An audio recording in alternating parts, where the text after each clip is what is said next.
Voltamos com a nossa programação. Teremos agora o nosso momento Global Forum Coffee, que tem o patrocínio da Janssen. Convido para abordar o tema os estudos de comparação indireta e dados de vida real e sua importância na tomada de decisão para a incorporação de novas tecnologias. Luciano Morganti Palladini, que é médico oncologista clínico no setor de oncologia do Hospital das Clínicas da Universidade Federal de Uberlândia e no Oncocentro de Uberlândia, Grupo Oncoclínicas do Brasil. É também consultor em avaliações de tecnologias em saúde na Kantar. Seja bem-vindo.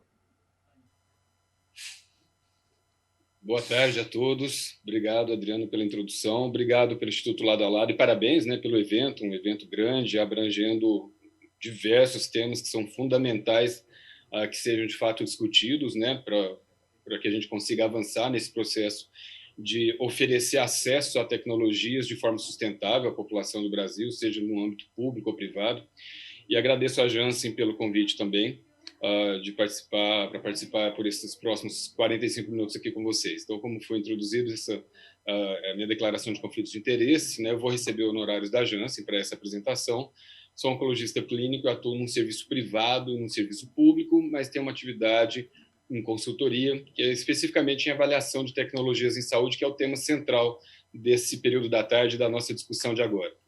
Se a gente for pensar em incorporação de tecnologias em saúde no Brasil, a gente tem algumas etapas entre a gente ter a disponibilidade de uma droga e que ela seja, de fato, passível de ser oferecida para o público, para os indivíduos, para a população como um todo. Então, a gente precisa, inicialmente, passar por um processo de registro. Então, a Anvisa é quem faz esse processo todo. Depois de uma droga, de um produto de saúde registrado, e se a gente fala em medicamentos, existe uma segunda etapa, que é um processo de precificação, que é feito pela CEMED, que é um colegiado composto por partícipes do Ministério da Economia e também do Ministério da Saúde, da Anvisa. Uma vez que uma determinada droga teve seu preço determinado, deferido, aí então ela pode ser comercializada e a próxima barreira eventual de acesso é a, de fato, incorporação dessa droga pelas operadoras de plano de saúde. Isso é feito através de algumas rodadas que a ANS propõe de incorporação de novas tecnologias, ou no âmbito que depende do sistema público de saúde, isso é feito pela Conitec ou pelas secretarias estaduais de saúde. De que em todos esses processos, em todas essas etapas, tem uma característica fundamental avaliada de uma determinada tecnologia, que é como foi feito o desenvolvimento clínico dessa tecnologia, como os estudos foram conduzidos e como se comprovou que aquela tecnologia é eficaz e é segura para que ela, de fato, chegue aqui na ponta a ser oferecida, então, para a população como um todo. Aí, quando a gente fala, então, em avaliação de tecnologia em saúde, a gente avalia, entre vários domínios, esse domínio que é a metodologia do desenvolvimento clínico dos estudos avaliando uma nova intervenção, mas existem outros domínios, O domínio epidemiológico, a gente tem que ponderar de forma diferente se uma tecnologia ela é indicada para condições que são altamente prevalentes, como hipertensão, ou se a gente for focar em oncologia, como câncer de mama, por exemplo, ou se é uma tecnologia que lida com pacientes com doenças raras, como hemoglobinúria paroxística noturna, por exemplo, em hematologia, ou alguns outros cânceres raros, Então, alguns cânceres de pulmão com uma mutação específica, enfim. Tecnologias que lidam com essas populações diferentes em volume, muitas vezes elas também são desenvolvidas com metodologias diferentes, então é preciso que o cenário regulatório preveja essas possibilidades de flexibilização, mas não flexibilização no sentido de leniência, mas de dirigir, desenhar processos de incorporação próprios para doenças que sejam raras também, porque aqui vem junto o conceito de equidade. Alguém com doença rara, ele também precisa participar desse sistema de incorporação de tecnologia. Tem um outro domínio que é o domínio econômico, então, que é como a gente avalia se uma nova tecnologia é custo-efetiva não é? Ou qual é o impacto orçamentário que aquela incorporação daquela nova tecnologia vai trazer. E tem os domínios organizacionais também, que é qual é a infraestrutura necessária para que eu possa disseminar aquela tecnologia. Todo mundo vai se lembrar que quando PET-CT, né, uma técnica de imagem para identificar câncer avançado ou excluir a possibilidade de que uma determinada neoplasia já estivesse avançada naquele momento, e isso ajuda a definir melhor os tratamentos, enfim. Todo mundo se lembra que foi uma grande discussão da ANS discutir se existia já uma estrutura organizacional capilar no Brasil como um todo para que fosse demandado que os planos de saúde cobrissem o exame. Porque se em alguma região não houvesse uma máquina de PET-CT, como se pode obrigar uma operadora a cobrir aquela tecnologia, né? Enfim, todos esses domínios são avaliados, né? São parte de uma avaliação de tecnologia em saúde, e é preciso que para todos eles exista uma diretriz regulatória bem clara e bem transparente sobre a aceitabilidade de todas essas etapas. Então, existe a necessidade de se definir incorporação de tecnologia em doenças raras, existe a necessidade de se definir critérios e parâmetros econômicos, parâmetros organizacionais, e o que a gente vai falar aqui existe a necessidade também de se definir quais são as metodologias aceitas para se definir em um estudo clínico ou em um outro estudo que uma nova tecnologia é eficaz e segura o suficiente para que ela chegue ao uso na população como um todo. Então, a gente vai falar sobre especificamente a metodologia clínica, como ela precisa ser desenhada nas avaliações de tecnologia em saúde, e aí a gente passa para dois pontos que são fundamentais nessa discussão, que são comparações indiretas e dados de mundo real. A gente precisa saber quais são as tendências regulatórias, mundo afora, sobre qual é a visão, né, de estudos que fazem comparações indiretas e estudos que usam dados de mundo real de alguma forma para mostrar o valor de uma nova tecnologia, porque em muitas situações a gente não consegue fazer aquela lição de casa do estudo clínico randomizado. Então, quando a gente pensa em incorporação de tecnologia, a gente sempre tende a lembrar de um estudo, ou pensar e procurar um estudo que tenha feito uma comparação entre aquela nova tecnologia e o padrão de tratamento que existia até então, mas um estudo que fizesse essa comparação de forma randomizada. Isso por quê? Porque a randomização ela ficou bem arraigada, e é um conceito que está bem arraigado tanto entre os prescritores, entre os médicos, tanto entre os gestores, né? Tanto que fazem a parte técnica ou política de incorporação de tecnologia, e muitas vezes até dos próprios pacientes, ficou muito sedimentado que randomização era a única estratégia que fosse, de fato, capaz de garantir para a gente que uma eventual diferença que houvesse entre duas intervenções no estudo clínico, que essa diferença se devesse só à intervenção e não a outras características, por exemplo, características das populações diferentes entre os grupos que foram estudados naquele estudo clínico e tal. Então, a randomização, de fato, ela consegue dar para a gente mais assertividade em se garantir isso. Então, se eu randomizo indivíduos num estudo clínico, eu tenho uma alta probabilidade, se essa randomização for bem feita, existem critérios para se fazer isso de forma adequada, e se eu consigo fazer, então, a randomização apropriada, eu consigo garantir que pacientes que sejam tratados por duas intervenções distintas num estudo sejam altamente comparáveis. Então, qualquer diferença que emergir entre a evolução clínica desses dois grupos de pacientes deve puramente à intervenção que foi usada mesmo. Então, a gente conseguiria mostrar pela randomização que uma intervenção se funciona mais do que a outra, que isso consiga aparecer num estudo randomizado. O fato é que um estudo randomizado tem suas várias limitações também, e são muitas, não é? Uma delas é que a aplicabilidade do estudo randomizado ela pode ser limitada em contextos diferentes, por uma série de motivos. Por exemplo, existem algumas intervenções que têm registro em um país e não têm registro em outro. Então, existem drogas que têm registro no FDA e não têm registro no Brasil. Existem drogas que têm registro no Brasil e não têm registro no EMA, na Europa, por exemplo. Então, um estudo clínico, se ele é desenhado para comparar uma intervenção A contra uma intervenção B, que está registrada, por exemplo, nos Estados Unidos, no FDA, mas ela não tem registro aqui no Brasil ainda, a aplicabilidade dessa comparação no nosso cenário fica limitada. Não é? Uma outra situação é que, às vezes, a droga até tem registro, mas o padrão de tratamento naquele contexto clínico é diferente.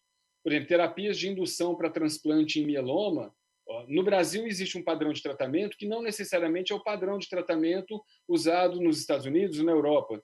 Não que necessariamente existam grandes diferenças relevantes entre a efetividade clínica dessas induções, mas é porque, eventualmente, alguma droga já está disponível há mais tempo aqui, então já caiu na prática clínica mais corriqueira, mais usual, se fazer aquela intervenção. Então, essa aplicabilidade, essa capacidade de extrapolar o estudo randomizado para outras situações é uma limitação potencial. E uma outra são dificuldades inerentes em se elaborar, se desenvolver um estudo randomizado.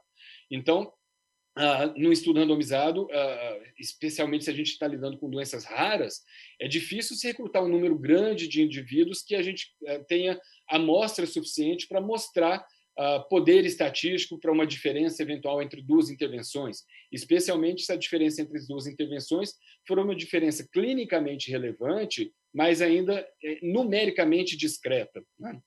Então, a gente vem caminhando, né, o conhecimento, aí a gente trazer a discussão para câncer especificamente, a gente vem caminhando para criar várias doenças raras. Quando eu acabei a minha residência, lá em 2001, a gente falava em câncer de pulmão em pequenas células e não pequenas células. Depois a gente começou a falar em adenocarcinoma e carcinoma não escamoso, quando a gente fala em tumor de não pequenas células. E hoje a gente fala em vários subtipos moleculares, ALK, ROS, EGFR, 19 ou mutação do exon 20, expressão ou não de PDL1, enfim, a gente vem diminuindo, ampliando o número de grupos, então diminuindo o número de pacientes em cada grupo. Então é cada vez mais difícil a gente desenhar um estudo randomizado para condições muito raras, e isso é algo com o que a gente precisa aprender a lidar, né? E isso tem sido avaliado já em várias agências regulatórias, mundo afora.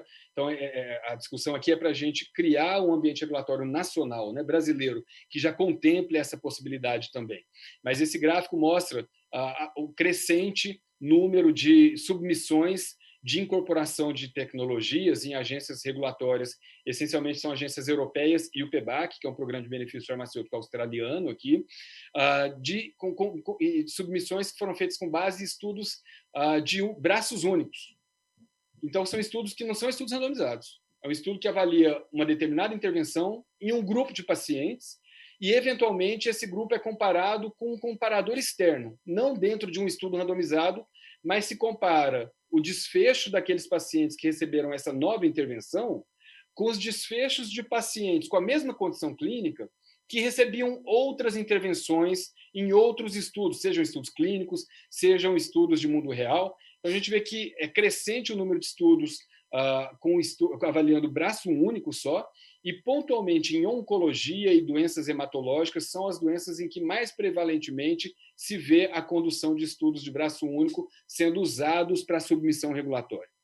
E se a gente pega, inclusive, não só a submissão regulatória do ponto de vista da incorporação, se a gente pega do ponto de vista de registro no EMA, no FDA, como é o que esse gráfico aqui mostra, a gente vê que mesmo registros de novas drogas têm sido feitos de forma crescente, baseados em estudos não randomizados, usando comparadores externos. E, de novo, especialmente em câncer hematológico e outras condições hematológicas, mas também em doenças metabólicas raras. Tal. Então, é premente a necessidade de a gente estruturar um arcabouço regulatório aqui no Brasil que já englobe contemple essa possibilidade. Por que a gente fala em comparações indiretas? Será que um estudo de braço único sozinho não é suficiente para mostrar o benefício de uma tecnologia? Nem tudo é paraquedas, né? A gente não precisa, isso aqui é uma discussão até anedótica aqui, para ilustrar de forma bem caricata, e já vem desde de 2003, uma publicação no BMJ, que é o Parachute Science, né? A gente não precisa de um estudo randomizado para provar que paraquedas diminui mortalidade se alguém pular de um avião. Isso é uma coisa óbvia, né? Uma observação de 10 pessoas que pulam de paraquedas já é suficiente para a gente ver que nenhuma delas provavelmente vai ter morrido quando chegar aqui ao solo, né? Se a gente aumentar para 1.000 pessoas, talvez 2 ou 3 tenham ido a óbito nesse processo, nessa jornada, né? Então não é preciso um estudo randomizado, mas nem tudo em medicina, até pelo contrário, nem tudo tem uma atividade, uma efetividade tão importante ou tão diferente assim do que se tinha até então, que a gente pode prescindir de um grupo comparador. o que, portanto, um grupo único, de braço único, já seja suficiente para mostrar o benefício daquela intervenção. Então, controles externos já têm sido aceitos há muito tempo, desde 2001, em outras agências regulatórias. Existem algumas situações em que não se pode crer numa comparação externa, num comparador externo. Então, nessas situações, é necessário, de fato, um randomizado, mas, essencialmente, são situações em que a gente não tem controles históricos adequados ou que a gente não consegue criar um grupo controle que seja apropriado ou que seja clinicamente semelhante ao grupo que foi estudado no estudo que avaliou aquela nova intervenção que eu estou testando. Então, existem algumas situações em que o estudo randomizado ainda é necessário, mas em várias outras já se tem aceito um comparador externo e não a necessidade de se conduzir um estudo randomizado. E aqui é um exemplo de como isso, de fato, é cada vez mais presente no nosso dia a dia. São recomendações aqui positivas, né? Essas recomendações positivas são recomendações de incorporação de tecnologias em saúde baseadas em estudos de braço único que usaram um comparador externo. E aqui a gente vê que comparador externo, na maioria das vezes, o comparador externo veio de um dado de mundo real. Às vezes, o comparador externo veio de um outro estudo clínico anterior, e, às vezes, o do comparador externo é um misto de populações de um estudo clínico e populações de um dado de mundo real. Então, o estudo randomizado é um estudo em que a gente tem, no mesmo estudo, duas ou mais populações diferentes, mas são populações com características clínicas absolutamente semelhantes e a única diferença é a intervenção que elas recebem. Aqui a gente está falando sobre um estudo que a gente tem um braço único de uma tecnologia e a gente compara o desfecho, a evolução desses indivíduos com o desfecho de indivíduos que tenham características o mais próximas o possível desses do estudo que eu estou falando agora, que eu vou incorporar uma nova tecnologia, mas que tenham sido tratados de outra forma. De onde vêm esses pacientes? Na maioria das vezes, vem de dados de mundo real. E aqui, de novo, para enfatizar que, como dados de mundo real, tem sido a fonte mais comum de um grupo controle externo na submissão de novas tecnologias, para a incorporação de novas tecnologias. O que é um dado de mundo real? Não existe uma definição, existem várias nomenclaturas, existe evidência de mundo real, né? Então, dado de mundo real é um dado que vem de indivíduos, dados de saúde, a gente está falando, né, de indivíduos que não foram coletados em estudos clínicos intervencionais. Esses dados foram coletados de registros, eventualmente até de wearables, né, dados de relógios inteligentes. Então, alguma central que coleta frequência cardíaca dos indivíduos no começo da atividade física, para ver se ela está se acelerando mais do que o normal, então para identificar talvez pacientes que sejam cardiopatas, coronariopatas, enfim. Então, dado de mundo real é qualquer dado que venha de saúde de indivíduos que não tenha sido coletado num estudo intervencional. Então, existem várias fontes potenciais de dado do mundo real. Registros de pacientes são uma das fontes. Então, existem registros, especialmente para doenças raras, aos montes. Existem registros de pacientes com hemoglobinúria paroxística noturna, registros de pacientes com hipertensão arterial pulmonar. Então, esses são registros que são criados para englobar dados de pacientes tratados em qualquer instituição de saúde que queira participar desses registros e que trate pacientes com aquela determinada condição clínica. Então, quando essa instituição atende um paciente com aquela condição clínica, ela imputa no software, na base de dados do registro, quem é esse paciente, quais são as comorbidades que ele tem, quais são os tratamentos anteriores que ele já recebeu, qual é o tratamento que ele está recebendo agora e qual está sendo a evolução desse paciente, a evolução clínica, durante o recebimento dessa intervenção que ele está recebendo. Então, daqui a 5 anos, eu vou ter, em retrospecto, centenas de indivíduos tratados mundo afora, mas eu vou conseguir ver quais são as características bastante detalhadas desses indivíduos com relação tanto à condição clínica que eles apresentam, quanto aos tratamentos que eles estão recebendo. E essa é uma fonte útil para a gente usar como comparador de um estudo clínico que tenha um braço único, que esteja testando uma nova intervenção para indivíduos com aquelas mesmas características do registro, por exemplo.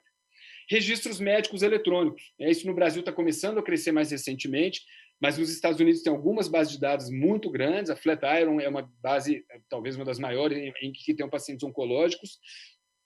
E a mesma coisa que os registros de pacientes. Aqui, nesses registros médicos eletrônicos, são imputados os dados clínicos e de tratamento de vários indivíduos, de milhares de indivíduos, recebendo intervenções médicas para determinadas condições em saúde, e esses registros, se os prontuários eletrônicos forem validados, forem certificados, eles podem ser usados também como comparador externo se eu tenho um estudo de braço único testando uma nova intervenção. E bases de dados de solicitações de intervenção médica, as operadoras de plano de saúde têm muito desses dados, elas também podem ser usadas, né, como comparadores externos, como controles externos. Então, os usos potenciais de dados de mundo real são vários. Um que tem sido feito com muita frequência, e aqui no Brasil, inclusive, é para se avaliar o impacto orçamentário estimado da incorporação de uma nova tecnologia em saúde. Em vez de eu usar alguma literatura internacional, qual é a prevalência daquela determinada doença, então, mieloma múltiplo, qual é a incidência de mieloma em pacientes com menos de 65 anos que sejam elegíveis ao transplante na Europa?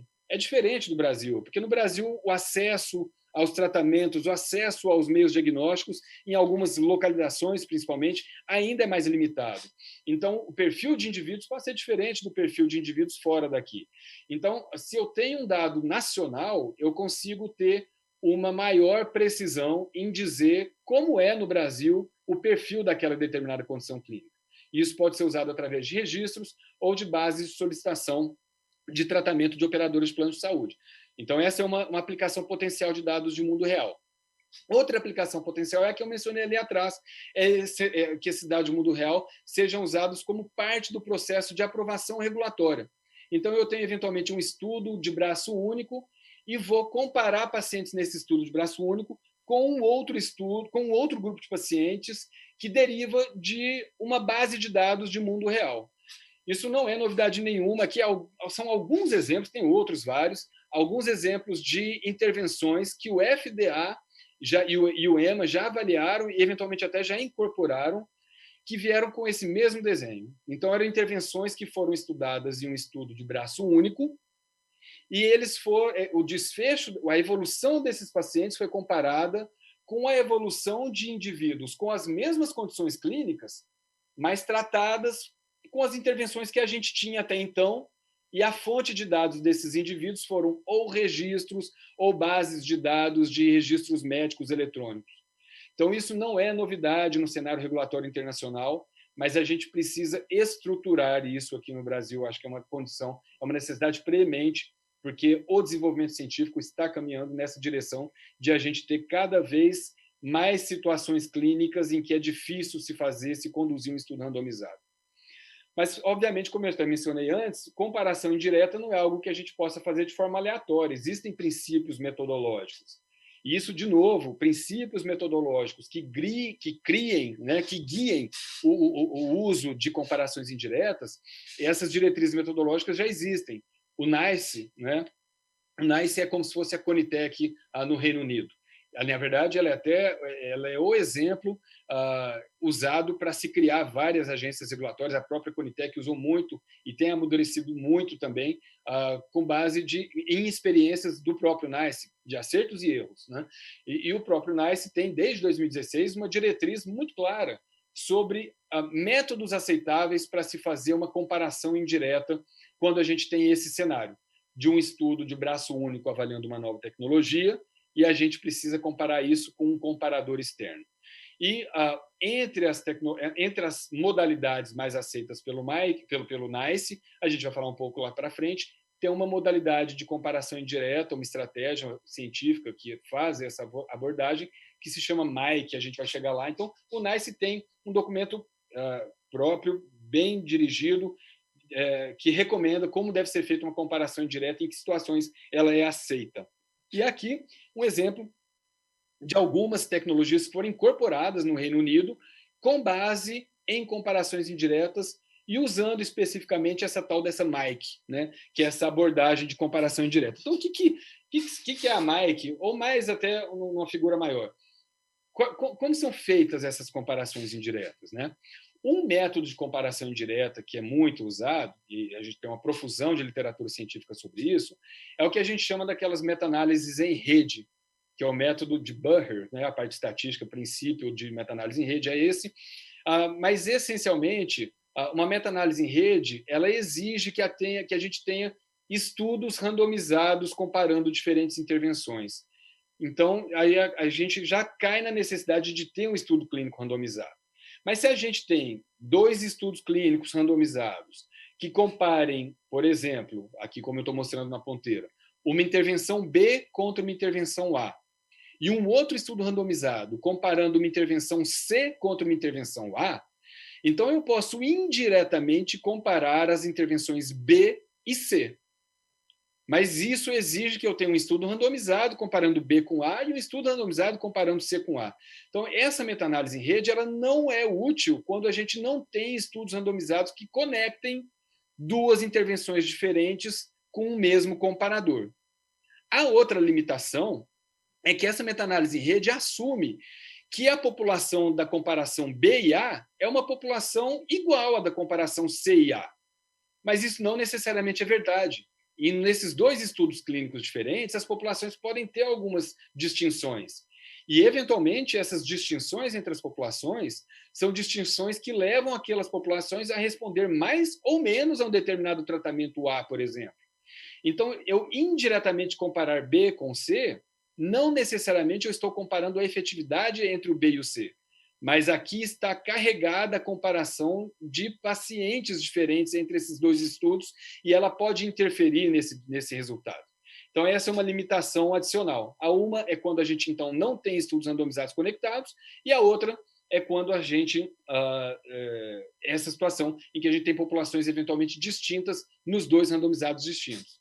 No final das contas, o que a meta-análise em rede faz é isso aqui. Ela usa comparadores comuns e ela vai, conforme cada comparador vai aparecendo, vai adicionando comparadores de comparadores. E, afim, no fim, a gente pode comparar qualquer comparador dessa cadeia, dessa rede de comparações aqui, e a gente tem um resultado gráfico como esse, mostrando que algumas intervenções funcionam gradualmente mais do que outras, tendo como comparador uma mesma intervenção. Existem, e é como a gente mencionou no início, e já para caminhar para o Mike, uma situação em que a gente não tem 2 estudos randomizados. Às vezes, a gente não tem, às vezes, nenhum estudo randomizado. Então, às vezes, o que a gente tem são dados individuais de pacientes que foram tratados com uma determinada intervenção A num estudo clínico, e a gente tem um estudo clínico B ou um estudo clínico C avaliando as intervenções B e C em outras populações. Então, como eu posso tentar comparar esses pacientes que recebem a intervenção A num estudo clínico para o qual eu tenho dados individuais de cada um desses pacientes, com pacientes tratados num estudo B, com uma intervenção B, para o qual eu só tenho dados agregados dos pacientes. Essencialmente é quando eu tenho só um estudo publicado. Eu não tenho acesso a cada indivíduo que foi tratado com a intervenção B. Qual era a idade de cada um deles? Se a gente fala em mieloma múltiplo, por exemplo, qual era o perfil de risco citogenético? Qual era o estadio da doença? Então, eu só tenho dados agregados se o estudo está só publicado. Mas o MAIC permite que a gente faça essa comparação mesmo assim. A base do MAIC é fazer uma ponderação por um score de propensão. Essencialmente, essa ponderação por score de propensão, ela visa criar uma subpopulação no meu estudo, para o qual eu tenho dados individuais dos pacientes, né? Eu crio uma população que no final das contas, vai ser idêntica ou mais similar possível àquela população do estudo para o qual eu só tenho dados agregados avaliando a intervenção B. Então, é como se eu simulasse um estudo randomizado comparando a intervenção A e a intervenção B em pacientes que têm as mesmas características. Então, para isso, eu tenho que ter dados individuais de pacientes em um determinado estudo. Então, sempre que uma nova intervenção é proposta para a submissão, uma indústria farmacêutica fez um estudo clínico avaliando aquela intervenção. E essa indústria farmacêutica, ou seja, uma instituição governamental, o NCI, por exemplo, enfim, quem subsidiou o estudo, quem financiou o estudo, tem dados de cada um dos indivíduos que receberam a intervenção que eu estou testando e a gente vai chamar isso de intervenção A, e eu sei como um indivíduo de 40 anos de idade, com determinado estadio de doença, com determinadas comorbidades, como eles evoluem se eles recebem a intervenção A. E eu sei como o indivíduo com uma idade de 60 anos, com outro perfil de comorbidades, com outro estadiamento, como eles evoluem recebendo a mesma intervenção A. Então, eu crio como se fosse paciente por paciente, característica clínica por característica clínica, que recebe a intervenção A, e, no final das contas, eu vou comparar isso com um dado agregado de um estudo B, avaliando uma intervenção B, no mesmo tipo de doença. E existem algumas etapas para a gente fazer, então, uma MAIC. A primeira é se definir quais são as variáveis de interesse. O que é isso? Quais são as características dos indivíduos com aquela determinada condição clínica que eu estou testando? Quais são as características clínicas dos pacientes que interferem na evolução desses indivíduos, no prognóstico, e que também que possam interferir em ter ou não resposta a uma nova terapia ou uma terapia que já existe. Então, é necessário se definir quais são as variáveis de interesse, porque é com base nessas covariáveis que eu vou fazer um pareamento dos indivíduos do estudo para o qual eu tenho dados individuais, que é o estudo A, com os indivíduos do estudo B, para o qual eu só tenho dados agregados. Uma vez que eu defini quais são as variáveis de interesse, eu vou comparar a distribuição dessas variáveis no meu estudo para o qual eu tenho dados individuais dos pacientes com as variáveis médias da população alvo do estudo comparador, para o qual eu só tenho dados agregados. E aí eu vou aplicar o que a gente chama de um score de propensão. O que isso faz? Vamos colocar duas características clínicas aqui para ficar uma coisa mais ilustrativa e mais fácil de compreender. Vamos supor que eu esteja lidando com pacientes com mieloma múltiplo refratário. E eu estou testando uma nova tecnologia, uma intervenção A para esse grupo de pacientes. E eu tenho um estudo randomizado que compara uma intervenção B com uma intervenção C, avaliando pacientes com mieloma múltiplo, mas eu só tenho os dados publicados desse estudo. E o meu comparador de interesse é o braço que recebeu a intervenção B nesse estudo. Então, eu sei que quem recebeu a intervenção B nesse estudo teve um determinado desfecho. Então, se nesse estudo B, né, que avalia a intervenção B, eu tenho a idade média dos indivíduos, que é 45 anos, e o número mediano de tratamentos prévios foi só 1, então eu tenho uma idade média de 45 anos e a maioria dos indivíduos recebeu só uma intervenção antes de entrar no estudo. Então, no estudo para o qual eu tenho dados individuais, qualquer indivíduo que tenha 45 anos e que tenha recebido só uma linha de tratamento, ele vai ter um peso maior, porque ele se assemelha mais ao indivíduo médio do meu estudo B. Agora, se no meu estudo A, que eu tenho dados individuais, eu tenho um indivíduo de 70 anos de idade e que já fez 3 linhas prévias de tratamento, esse indivíduo é muito diferente daquele do estudo B. Então, ele recebe um peso menor, porque ele não representa a média dos indivíduos do estudo B. Então, desta forma, aplicando esse score de propensão, existe um software que faz isso, e os softwares têm uma codificação também já bem validada, tanto o Stata quanto o R, qualquer software livre, até estatístico, tem um software que permite fazer uma MAIC. Então, o software acaba criando, dando esses pesos diferentes para os indivíduos. E aí, no final das contas, eu tenho comparabilidade entre os indivíduos que recebem essas intervenções distintas. E aqui é uma ilustração gráfica disso. Então, primeiro eu defino quais são as variáveis de interesse para a minha avaliação. Então, se eu estou falando em mieloma, talvez seja idade, disfunção renal, terapias prévias, se for doença avançada, refratária ou recidivada, enfim, todas as características sejam relevantes. E aí eu pego, por exemplo, aqui o meu estudo A, que é um estudo com dados publicados, e eu tenho qual é a média, característica média dos indivíduos que receberam uma intervenção A no estudo A. No meu estudo B, eu tenho o dado individual de cada indivíduo. Então, aqueles pacientes, aqueles indivíduos que têm características bem próximas à do indivíduo A, então, por exemplo, esse mais escuro aqui, ele é muito parecido com esse e com esse outro mais escuro. Então, esses dois mais escuros, eles ganham um peso maior, porque eles se assemelham mais à média do indivíduo tratado no estudo A. Já esse indivíduo aqui, que é uma cor clarinha, é porque ele tem características muito distintas da do indivíduo A. ele pode ter uma covariável que seja a mesma, mas outras são diferentes. Então, ele recebe um peso bem baixo na minha comparação indireta. Então, no final das contas, eu vou ter uma população média do estudo A e eu vou somar os pesos dessa população B e isso vai me trazer essa nova população ponderada.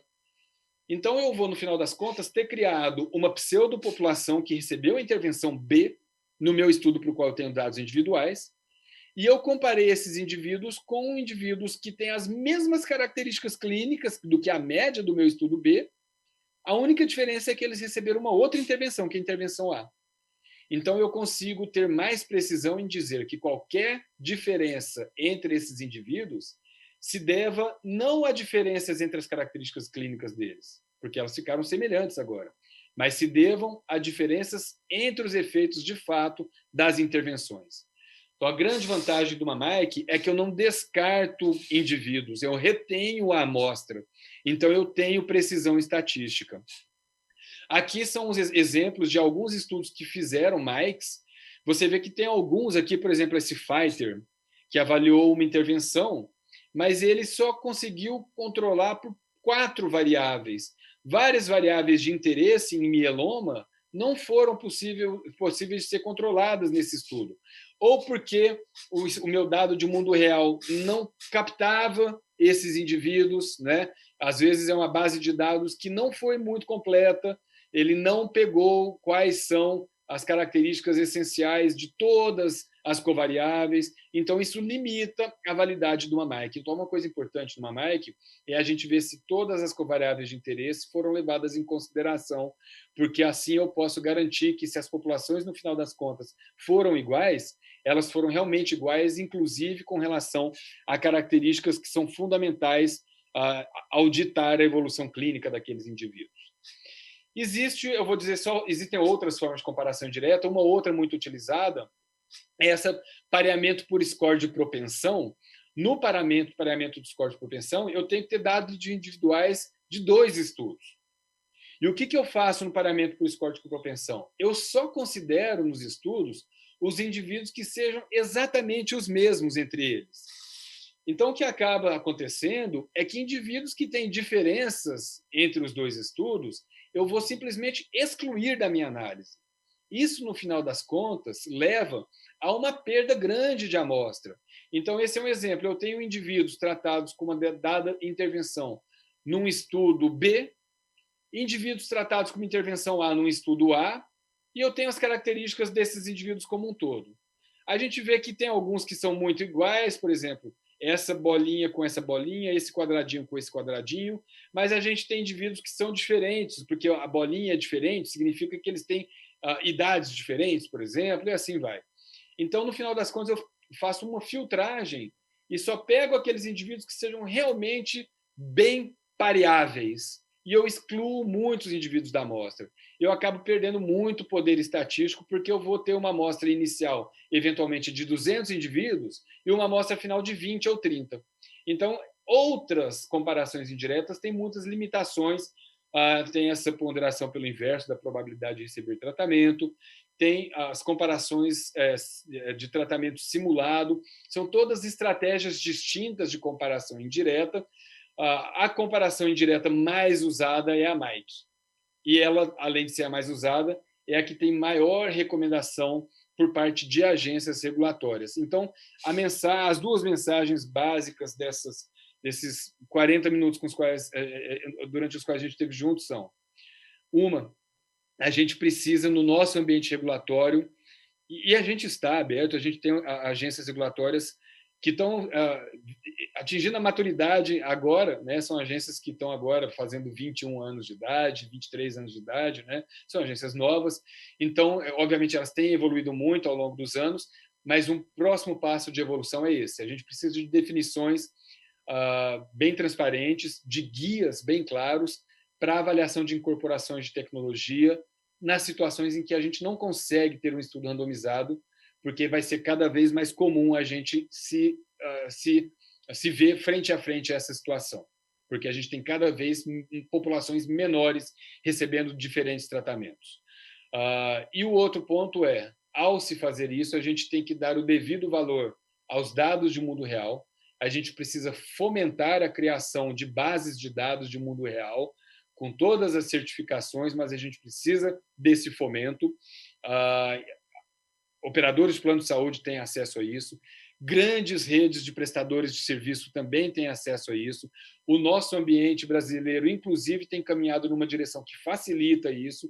A gente tem hoje grandes grupos de clínicas de oncologia, grandes grupos de clínicas de oftalmologia, grandes redes hospitalares que estão tendendo a usar um único sistema. Então, é possível se criar bases de dados fortes a partir dali. E a gente precisa, então, ter uma transparência também, uma diretriz sobre que tipo de comparação indireta a gente aceita quando a gente se deparar com uma situação como essa que eu mencionei aqui para trás, e certamente essa comparação indireta ajustada por pareamento, essa MAIC, até porque já é a mais aceita em outras agências regulatórias, talvez essa precise, de alguma forma, ser contemplada nas diretrizes de incorporação de tecnologia em saúde aqui no Brasil também. Então, essencialmente, era esse o recado. Acho que não estourei o tempo que eu tinha disponível. De novo, agradecer a Janssen pelo convite e parabenizar o Instituto Lado a Lado por colocar essa discussão aqui. É uma discussão fundamental. É lógico que tem a discussão, essa é uma discussão que fala junto com acesso, né? E para uma organização de advocacy, né, de pacientes, acesso é o grande problema. Então, a gente precisa estruturar o ambiente regulatório para acesso a novas tecnologias, e era esse o meu objetivo, falar um pouco sobre isso nesses minutos. Tchau, tchau. Obrigado, e aí eu vou devolver a palavra para a Adriana continuar o evento da tarde. Muito obrigada, doutor. Não estourou o tempo, não, foi perfeito. Parabéns pela aula, doutor Luciano.